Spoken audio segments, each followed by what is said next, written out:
ನಿನ್ನೆ ದೆಹಲಿಯಲ್ಲಿ ಓಟ್ ಚೋರಿ ಹೋರಾಟದಲ್ಲಿ ಸಿಎಂ ಡಿಸಿಎಂ ಡಿಕೆಶಿ ಭಾಗಿಯಾಗಿದ್ರು. ನಂತರ ಸುದ್ದಿಗೋಷ್ಠಿ ನಡೆಸಿ ಮಾತನಾಡಿದ ಡಿಕೆಶಿ, ಕರ್ನಾಟಕದಿಂದ ಆರಂಭವಾದ ಓಟ್ ಚೋರಿ ಅಭಿಯಾನ ದೆಹಲಿಯ ರಾಮ್ಲೀಲಾ ಮೈದಾನದಲ್ಲಿ ಅಂತ್ಯಗೊಂಡಿದೆ.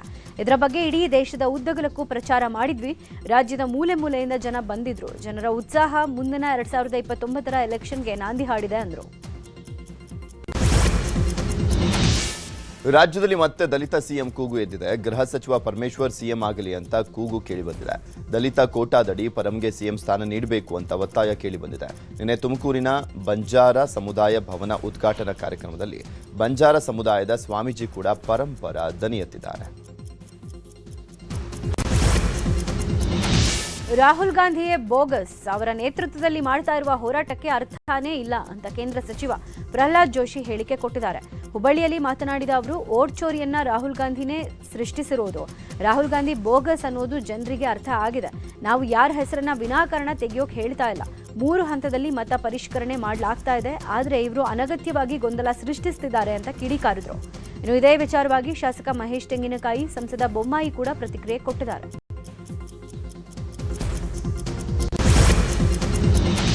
ನಾನು ಬಿಜೆಪಿಗೆ ಹೋಗ್ತೀನಿ ಅಂತ ಎಲ್ಲೂ ಹೇಳಿಲ್ಲ ಅಂತ ಶಾಸಕ ಯತ್ನಾಳ್ ಹೇಳಿದ್ದಾರೆ. ಚಿಕ್ಕೋಡಿಯಲ್ಲಿ ಮಾತನಾಡಿರುವಂತ ಅವರು, ಬಿಜೆಪಿ ನಾಯಕರು ನನ್ನ ಬಿಜೆಪಿ ಕರೀತಾ ಇದ್ದಾರೆ, ಒಳ್ಳೆ ಸ್ಥಾನಮಾನ ಕೊಟ್ಟರೆ ಮಾತ್ರ ಹೋಗ್ತೀನಿ ಅಂತ ಹೇಳಿದ್ರು. ನಾನು ಹೋಗ್ಬೇಕಂತ ನಾ ಎಲ್ಲೂ ಹೇಳ್ಕೊಂಡಿಲ್ಲ. ಅವರಾಗೆ ಬಿಜೆಪಿ ಶಾಸಕರೇ ನನಗೆ ಬಿಜೆಪಿ ಬರ್ರಿ ಅಂತ ಹೇಳಿ ಅವ್ರು ಕೇಳಕತ್ತಾರೆ. ನಾ ಹೇಳಿಲ್ಲ ಈಗಾಗಲೇ ಬಿಜೆಪಿ ಹೇಳೋದು ನಮ್ಗೆ ಗೌರವಿತ ಸ್ಥಾನ ಕೊಟ್ಟು. ಉಡುಪಿಯ ಶ್ರೀ ಕೃಷ್ಣ ಮಠ ಮತ್ತೊಂದು ಪರ್ಯಾಯೋತ್ಸವಕ್ಕೆ ಸಿದ್ಧ ಆಗ್ತಾ ಇದೆ. ಶಿರೂರು ಮಠದ ಶ್ರೀ ವೇದವರ್ಧನ ತೀರ್ಥರು ಚಿಕ್ಕ ವಯಸ್ಸಲ್ಲೇ ಸರ್ವಜ್ಞ ಪೀಠಾರೋಹಣ ಮಾಡಲಿದ್ದಾರೆ. ಪರ್ಯಾಯ ಮಹೋತ್ಸವಕ್ಕೆ ಪೂರ್ವಭಾವಿಯಾಗಿ ಸಾಂಪ್ರದಾಯಿಕ ಧಾನ್ಯ ಮುಹೂರ್ತ ನಡೆದಿದೆ. ಕೃಷ್ಣದೇವರ ಆಡಳಿತ ಕಚೇರಿ ಇರುವ ಬಡಗು ಮಾಳಿಗೆಯಲ್ಲಿ ಅಕ್ಕಿಯ ಮುಡಿಗಳನ್ನಿಟ್ಟು ಪೂಜಿಸಲಾಗಿದೆ. ಇವತ್ತೊಂದು ಮುಹೂರ್ತ ನಡೆದಿದೆ. ಅದೇ ಮುಹೂರ್ತ ಭತ್ತ ಮುಹೂರ್ತ ಅಂತ ಅಥವಾ ಧಾನ್ಯ ಮುಹೂರ್ತ. ಮೊದಲಿನ ಮುಹೂರ್ತ ಬಂದದ್ದೇ ಬಾಳೆ ಮುಹೂರ್ತ, 2ನೇದು ಕಟ್ಟಿಗೆ ಮುಹೂರ್ತ, 3ನೇದು ಅಕ್ಕಿ ಮುಹೂರ್ತ, 2ನೇದು 3ನೇದು ಕಟ್ಟಿಗೆ ಮುಹೂರ್ತ, 4ನೇದು ಬಂದದ್ದು ಈ ಧಾನ್ಯ ಮುಹೂರ್ತ. ಶಿರೂರು ಮಠದಲ್ಲಿ ಆ ಸಂಗ್ರಹ ಮಾಡಿದಂಥ ಯಾವ ಭತ್ತ ಉಂಟು ಅದನ್ನು ಮುಡಿಯಾಗಿ ಮಾಡಿ, ಅದನ್ನು ಅಲಂಕಾರ ಮಾಡಿ, ಅದನ್ನೆಲ್ಲ ದೇವತಾ ಪ್ರಾರ್ಥನೆ ಪುರಸ್ಸರವಾಗಿ ಕೃಷ್ಣ ಮಠದ ಬಡಗು ಮಾಳಿಗೆಯಲ್ಲಿ ಅದನ್ನು ತಂದು ಇಡಲಾಗಿದೆ. ಅಂದರೆ ಒಂದೊಂದು ವಸ್ತುಗಳನ್ನು ಕೂಡ ಕೃಷ್ಣ ಮಠದಲ್ಲಿ ಹೋಗಿ ಸೇರಿಸುವ ಪದ್ಧತಿ ಇವತ್ತಿನಿಂದ ಆರಂಭ ಆಗಿದೆ. ಉತ್ತರ ಕರ್ನಾಟಕದ ಸಮಸ್ಯೆ ಕುರಿತು ಬೆಳಗಾವಿ ಅಧಿವೇಶನದಲ್ಲಿ ಚರ್ಚೆ ಆಗ್ತಾ ಇದೆ. ಉತ್ತಮ ಮಳೆಯಾದರೂ ಕೂಡ ಬೆಳೆ ಮಾತ್ರ ರೈತರ ಕೈಗೆ ಸೇರ್ತಾ ಇಲ್ಲ. ಬೆಳೆಯುವಂತ ಪೈರನ್ನ ಜಿಂಕೆಗಳು ಹಾಳು ಮಾಡ್ತಾ ಇದ್ದಾವೆ. ಜಿಂಕೆಗಳಿಂದ ಬೆಳೆ ರಕ್ಷಿಸಲಿಕ್ಕೆ ನಿತ್ಯ ಹೊಲದಲ್ಲಿ ಕಾಯಬೇಕಾದಂಥ ಅನಿವಾರ್ಯತೆ ಎದುರಾಗಿದೆ. ಹೀಗಾಗಿ ಜಿಂಕೆ ವನ ಸ್ಥಾಪಿಸಬೇಕು ಅಂತ ಒತ್ತಾಯವನ್ನು ಮಾಡಲಾಗಿದೆ. ಹಾಗೆ ವನ್ಯ ಪ್ರಾಣಿಗಳಿಂದ ಬೆಳೆ ನಾಶಕ್ಕೆ ಸರ್ಕಾರ ಪರಿಹಾರವನ್ನು ನೀಡಬೇಕು ಅಂತ ಆಗ್ರಹಿಸಲಾಗಿದೆ. ಕರ್ನಾಟಕ ಗೃಹ ಮಂಡಳಿಯಲ್ಲಿ ಬ್ರಹ್ಮಾಂಡ ಭ್ರಷ್ಟಾಚಾರ ನಡೆದಿದೆ ಅಂತ ಆರೋಪ ಮಾಡಲಾಗಿದೆ. ಧಾರವಾಡ ಸತ್ತೂರು ಗ್ರಾಮದ ವ್ಯಾಪ್ತಿಯಲ್ಲಿ ನಡೀತಾ ಇರುವ ಕಾಮಗಾರಿಯ ನಕಲಿ ದಾಖಲೆ ನೀಡಿ ಕೋಟಿ ಅಕ್ರಮ ಎಸಗಿರುವ ಆರೋಪ ಕೇಳಿಬಂದಿದೆ. ಕೆಲಸ ಮಾಡದೆ ನಕಲಿ ಬಿಲ್ ಕೊಟ್ಟು ಕೋಟ್ಯಂತರ ರೂಪಾಯಿ ಹಣವನ್ನ ಗುತ್ತಿಗೆದಾರರು ತಿಂದಿದ್ದಾರೆ ಅಂತ ಆರೋಪ ಮಾಡಲಾಗಿದೆ.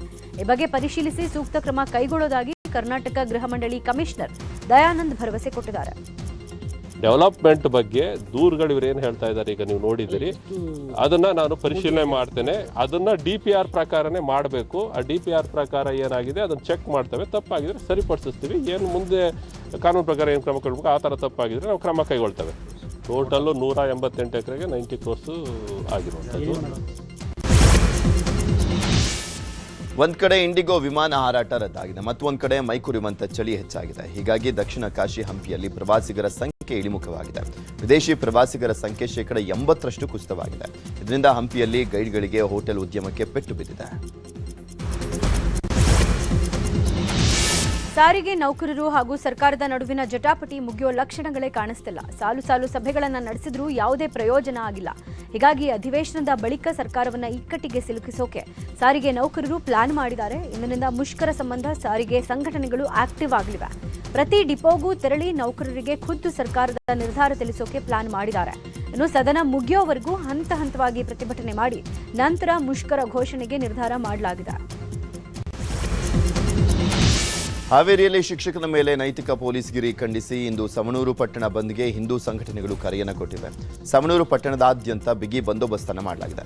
180ಕ್ಕೂ ಅಧಿಕ ಪೊಲೀಸ್ ಸಿಬ್ಬಂದಿಯನ್ನು ಭದ್ರತೆಗೆ ನಿಯೋಜನೆ ಮಾಡಲಾಗಿದೆ. ಅಂಗಡಿ ಮುಂಗಟ್ಟುಗಳ ಬಂದ್ ಮಾಡುವಂತೆ ಸಂಘಟನೆಗಳು ಕರೆಯನ್ನು ಕೊಟ್ಟಿವೆ. ಕಾರು ತೊಳೆಯೋಕೆ ಹೋಗಿ ಯುವಕ ಜಲಸಮಾಧಿಯಾಗಿರುವ ಘಟನೆ ಚಿಕ್ಕಬಳ್ಳಾಪುರದ ನಾರಾಯಣಪುರ ಜಲಾಶಯದಲ್ಲಿ ನಡೆದಿದೆ. ಮುತುಕದಹಳ್ಳಿ ಗ್ರಾಮದ ನಿವಾಸಿ ಕುಶನ್ ಗೌಡ ಕಾರು ತೊಳೆಯೋಕೆ ಹೋಗಿ ನಾರಾಯಣಪುರ ಜಲಾಶಯದ ಬಳಿ ನಿಂತಿದ್ರು. ಈ ವೇಳೆ ನೀರಲ್ಲಿ ಕೊಚ್ಚಿ ಹೋಗಿದ್ದು ಮೃತದೇಹಕ್ಕಾಗಿ ಶೋಧ ಕಾರ್ಯ ನಡೆಸಲಾಗಿದೆ. ಅವರಿಬ್ಬರ ಪ್ರೀತಿಗೆ ಹೆಣ್ಣಿನ ಮನೆಯವರು ಒಪ್ಪಿರಲಿಲ್ಲ. ಹೆತ್ತವರ ಹಠಕ್ಕೆ ಮಣಿದು ಹುಡುಗಿ ಬೇರೊಬ್ಬನ ಮದುವೆ ಆಗಿದ್ಲು. ಇದರಿಂದ ಸಿಟ್ಟಿಗೆದ್ದಂತ ಪ್ರಿಯಕರ ಪ್ರೇಯಸಿ ಗಂಡನ ಫೋನ್ಗೆ ಕಳಿಸಬಾರದ ವಿಡಿಯೋಗಳನ್ನು ಕಳಿಸಿದಂತೆ. ಇದನ್ನ ನೋಡಿದವ ಪತ್ನಿ ಪ್ರೇಮಾಳನ್ನ ಬಿಟ್ಟು ಹೋಗಿದ್ದಾರಂತೆ. ಇದರಿಂದ ದೊಡ್ಡವಳು ಕಣ್ಣೀರನ್ನ ಹಾಕುತ್ತಾ ಶಿಡ್ಲಘಟ್ಟ ತಾಲೂಕಿನ ಕೆಂಪನಹಳ್ಳಿಯಲ್ಲಿ ಪ್ರಿಯಕರ ಅಂಬರೀಶ್ ಮನೆ ಮುಂದೆ ಧರಣಿ ಕೂತು ನ್ಯಾಯಕ್ಕೆ ಆಗ್ರಹಿಸಿದ್ರು. ಆದರೆ ವಿಷಯ ತಿಳಿತಾ ಇದ್ದಂತೆ ಪ್ರಿಯಕರ ಮನೆಯಿಂದ ಎಸ್ಕೇಪ್ ಆಗಿದ್ದಾನೆ. ಮಹಿಳೆಯರೊಂದಿಗೆ ಅಸಭ್ಯ ವರ್ತನೆ ತೋರಿದ ಕಾಮುಕನಿಗೆ ಸಾರ್ವಜನಿಕರು ಧರ್ಮದೇಟು ಕೊಟ್ಟಿರೋ ಘಟನೆ ಹುಬ್ಬಳ್ಳಿಯ ಈಶ್ವರನಗರದಲ್ಲಿ ನಡೆದಿದೆ. ಕಂಬಕ್ಕೆ ಕಟ್ಟಿ ಹಾಕಿ ಹಿಗ್ಗಾಮುಗ್ಗಾ ಥಳಿಸಿದ್ದಾರೆ. ಈಶ್ವರನಗರದ ಮಹಿಳೆಯರಿಗೆ ನಿತ್ಯ ಒಂದಲ್ಲ ಒಂದರ ಕಾಟ ಕೊಡ್ತಾ ಇದ್ದ. ಇದರಿಂದ ಬೇಸತ್ತು ಜನ ಕಾಮುಕನನ್ನ ಕಟ್ಟಿ ಹಾಕಿ ಚಪ್ಪಲಿ ಸೇವೆ ಮಾಡಿ ಧರ್ಮದೇಟು ಕೊಟ್ಟಿದ್ದಾರೆ. ರೇಣುಕಾಸ್ವಾಮಿ ಕೊಲೆ ಕೇಸ್ನಲ್ಲಿ ಜೈಲು ಸೇರಿರುವಂತ ಪವಿತ್ರ ಗೌಡಗೆ ಇನ್ನೂ 1 ವರ್ಷ ಬೇಲ್ ಸಿಗೋದು ಕಷ್ಟ ಅಂತ ಹಾವೇರಿಯಲ್ಲಿ ಪವಿತ್ರ ಗೌಡ ಪರ ವಕೀಲ ಬಾಲನ್ ಹೇಳಿದ್ದಾರೆ. ಈ ಕುರಿತು ಮಾತನಾಡಿರುವಂತ ಅವರು, ಈ ಕೇಸ್ನಲ್ಲಿ ಪೊಲೀಸರು ಬಹಳ ಪ್ಲಾನ್ ಮಾಡಿದ್ದಾರೆ. ಈ ಕೇಸ್ ಸಂಪೂರ್ಣ ದಾರಿ ತಪ್ಪಿದೆ ಅಂತ ಹೇಳಿದ್ರು. 2 ಗಾಡಿ 17ನೇ ತಾರೀಕು ಶುರುವಾಗುತ್ತೆ. ಒಂದು ಕ್ಲೂ ಮಾತ್ರ ಕೊಡ್ತೀನಿ, ಅದು ಪೊಲೀಸರು ಎಷ್ಟೊಂದು ಕಿತಾಪತಿ ಮಾಡಿದ್ದಾರೆ, ಡಿರೈಲ್ ಮಾಡಿದ್ದಾರೆ ಅನ್ನೋದಕ್ಕೆ. 2 ಗಾಡಿ ಅದರಲ್ಲಿ ಉಪಯೋಗ ಮಾಡಿದ್ರು ಅನ್ನೋದು ಕೇಸು. ಗಾಡಿ ಒಳಗಡೆ ಕೂದಲು ಬಿದ್ದಿದೆ ಅನ್ನೋದು ಇನ್ನು ಕೇಸು. ಕೂದಲು ವಶಪಡಿಸಿಕೊಂಡಿದ್ವಿ ಅನ್ನೋದು ಕೇಸು. ಕೂದಲನ್ನು ನಾವು FSLಗೆ ಕಳಿಸಿದ್ದೀವಿ, ರಿಪೋರ್ಟ್ ಬಂದಿದೆ. ರಿಪೋರ್ಟಲ್ಲಿ ಮಹಿಳೆಯರು ಕೂದಲು ಅಂದರೆ IO ಹೇಳ್ತಾರೆ ಅದು ಪವಿತ್ರ ಗೌಡ ಕೂದಲು. ಅಂದರೆ ಯಾರು ಕೂದಲಂದು ಅದು ಕಂಡಿಡ್ದಿಲ್ಲ. ಈ ಥರ 106 ಇದೆ. ಪವಿತ್ರ ಗೌಡ ಅಕ್ಯೂಸ್ ನಂಬರ್ 1 ಅಂದರೆ ನಾನೇ ಶುರು ಮಾಡ್ತೀನಿ. ಮ್ಯಾಕ್ಸಿಮಮ್ 1 year ಹೈಕೋರ್ಟಲ್ಲಿ ಆ್ಯಸ್ ಎಕ್ಸ್ಪೀಡಿಯಸ್ಲಿ ಆ್ಯಸ್ ಪಾಸಿಬಲ್ ಅಂತ ಹೇಳಿದ್ದಾರೆ. ಐವರಿಗೆ ಕಚ್ಚಿದ್ದ ಹುಚ್ಚು ನಾಯಿಯನ್ನ ಸ್ಥಳೀಯರು ಕೊಂದು ಹಾಕಿರುವ ಘಟನೆ ಚಿಕ್ಕಮಗಳೂರಿನ ಮೂಡಿಗೆರೆ ತಾಲೂಕಿನ ಕೊಟ್ಟಿಗೆಹಾರದಲ್ಲಿ ನಡೆದಿದೆ. ನಿತ್ಯ ಹುಚ್ಚು ನಾಯಿ ಆತಂಕದಲ್ಲಿ ಸ್ಥಳೀಯ ಜನ ರಸ್ತೆಯಲ್ಲಿ ಓಡಾಡುವ ಪರಿಸ್ಥಿತಿ ಇತ್ತು. ಹೀಗಾಗಿ ಹುಚ್ಚು ನಾಯಿ ಹಾವಳಿಗೆ ಕಂಗೆಟ್ಟಿದ್ದ ಯುವಕರು ನಾಯಿಯನ್ನ ಕೊಂದು ಹಾಕಿದ್ದಾರೆ. ಚಾಮರಾಜನಗರದ ಜಿಲ್ಲಾ ಕೇಂದ್ರದಲ್ಲಿ ಬಂದೂಕು ಸದ್ದು ಮಾಡಿದೆ. ನಗರದ ರಾಮಸಮುದ್ರ ದೊಡ್ಡಕೆರೆ ರಸ್ತೆಯಲ್ಲಿ ಬೇಟೆಗಾರರ ತಂಡ ತಡರಾತ್ರಿ ಕಾಡು ಹಂದಿ ಶಿಕಾರಿ ಮಾಡಿದ್ದಾರೆ. ಬಂದೂಕಿನ ಸದ್ದಿಗೆ ಸ್ಥಳೀಯರು ಬೆಚ್ಚಿ ಬಿದ್ದಿದ್ದಾರೆ. ಬಂದೂಕಿನ ಸದ್ದು ಕೇಳಿ ಮನೆಯಿಂದ ರೈತರು ಹೊರಬಂದಿದ್ದನ್ನ ಕಂಡು ಬೇಟೆಗಾರರ ತಂಡ ಬೇಟೆಯಾಡಿದೆ.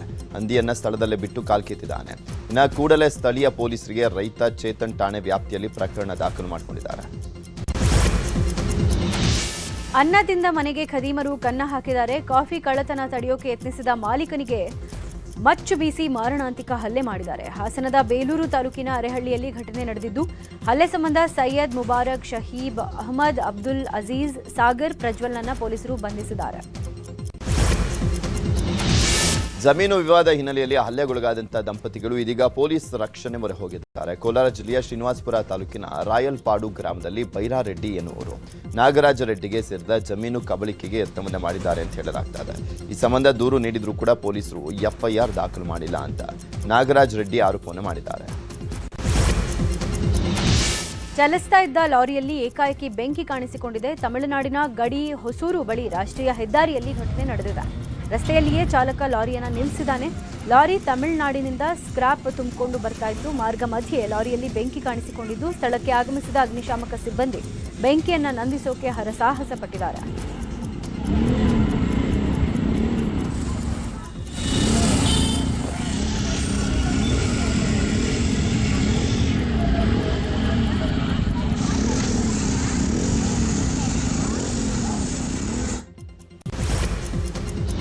ತುಮಕೂರಿನ ಅಮಾನಿಕೆರೆ ರಸ್ತೆಯ ಕನ್ನಡ ಭವನದಲ್ಲಿ ತೆಪ್ಪೋತ್ಸವ ಕಾದಂಬರಿ ಬಿಡುಗಡೆ ಮಾಡಲಾಗಿದೆ. MN ಕೃಷ್ಣಾಚಾರ್ ರಚಿಸಿರುವಂತಹ ತೆಪ್ಪೋತ್ಸವ ಕಾದಂಬರಿಯನ್ನು ತುಮಕೂರು ಜಿಲ್ಲಾ ಲೇಖಕಿಯರ ಸಂಘದ ಮಾಜಿ ಅಧ್ಯಕ್ಷೆ CN ಸುಗುಣಾದೇವಿ ಬಿಡುಗಡೆ ಮಾಡಿದರು. ನಮ್ಮೊಂದಿಗೆ ಸದಾ ಹೀಗೆ ಇರಲಿ ಅಂತ